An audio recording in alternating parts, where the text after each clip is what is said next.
नमस्कार, दीपांशीज किचन मध्ये तुमचं सर्वांचं स्वागत आहे। आज आपण बनवणार आहोत काजू मसाला, जो खायला खूपच टेस्टी लागतो आणि एकदम सोप्या प्रकारे बनवणार आहोत। चला तर रेसिपीला सुरुवात करू। काजू मसाला बनवण्यासाठी मी ते 1 कप काजू घेतले, 1 बारीक चिरलेला कांदा घेतलाय, 2 टोमॅटो घेतले बारीक चिरून, 2 चमचे लाल तिखट घेतले, धना पावडर घेतला 1 चमचा, अर्धा चमचा हळद घेतलाय, गरम मसाला घेतला 1 चमचा, 2 हिरव्या मिरच्या घेतल्या, 5 ते 6 लसूण पाकळ्या, अर्धा इंच आलं घेतलंय, अर्धा चमचा जिरं घेतलंय, 2 वेलची घेतले, 2 लवंग आणि थोडासा दालचिनीचा तुकडा, 4 चमचे फ्रेश क्रीम घेतलीये, कोथिंबीर आणि कसुरी मेथी घेतलीये 1 चमचा आणि तेल लागणार आहे, मीठ लागणार आहे। गरम झाली आता यामध्ये 1 चमचा तेल घालूया।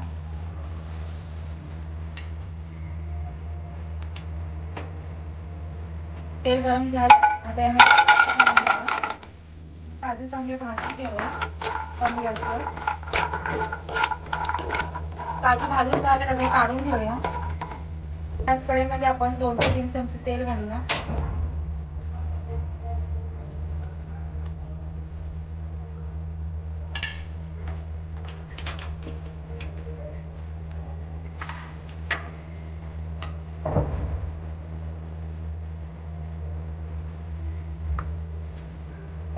तेल गरम झालं की त्यामध्ये जिरं घालूया,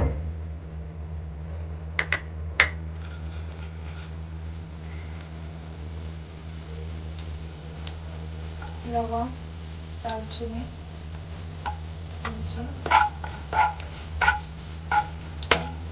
त्यामध्ये कांदा घालूया,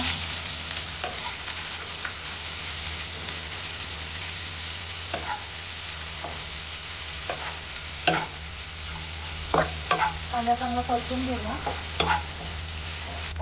मध्ये मिरची टाकूया,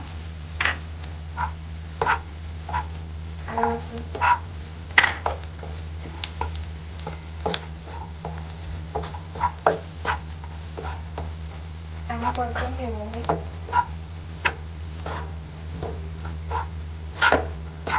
त्यामध्ये टोमॅटो घालूया,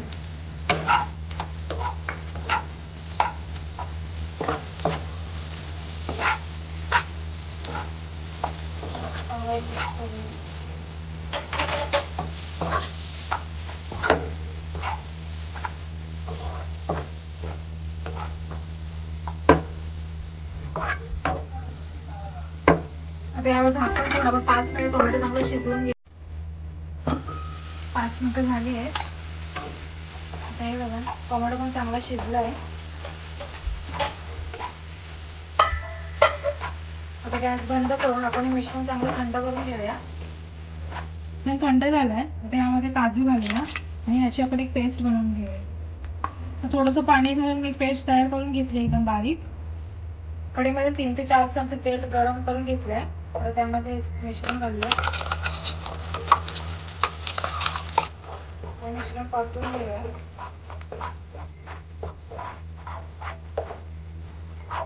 ती पण मीडियमच ठेवायची आहे। 2-3 मिनिटं चांगलं परतून घेतलं तर यामध्ये मसाला टाकूया।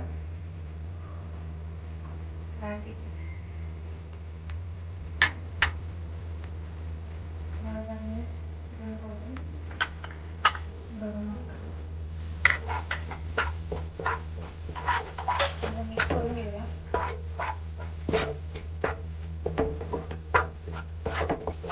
2-3 मिनिटं मसाला चांगला परतून घेतलाय, बघू शकता आता तेल चांगलं सुटलंय। तर यामध्ये पाणी घालूया, या वाटणामधलंच पाणी आहे।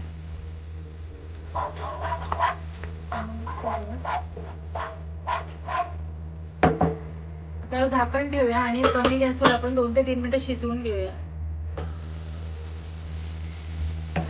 आपला मसाला चांगला शिजला आहे, तेल पण त्याला चांगलं सुटलंय।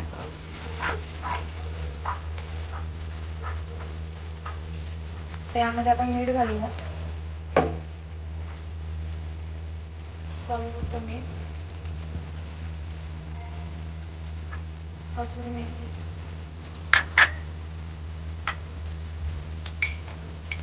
आणि फ्रेश क्रीम,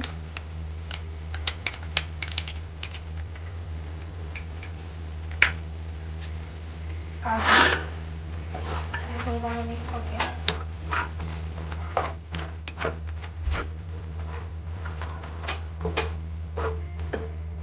झालाय सर्व मिक्स. त्यावर झाकण ठेवून 1 ते 2 मिनिटं आपण हे शिजवून घेऊया कमी गॅसवर. तर काजू मसाला तयार आहे. यावर कोथिंबीर घालते.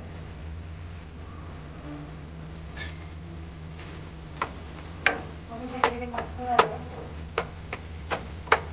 तर आपला मस्त असा काजू मसाला तयार आहे. तुम्ही पण नक्की करून बघा अशा प्रकारे. जर तुम्हाला व्हिडिओ आवडला तर व्हिडिओला लाईक करा, कमेंट करा, शेअर करा, सबस्क्राईब करा आणि बेल आयकॉनवर क्लिक करा. जेणेकरून मी नवीन रेसिपी अपलोड करेन तेव्हा त्याचं नोटिफिकेशन तुम्हाला मिळेल. पुन्हा भेटूया नवीन रेसिपीसोबत. धन्यवाद.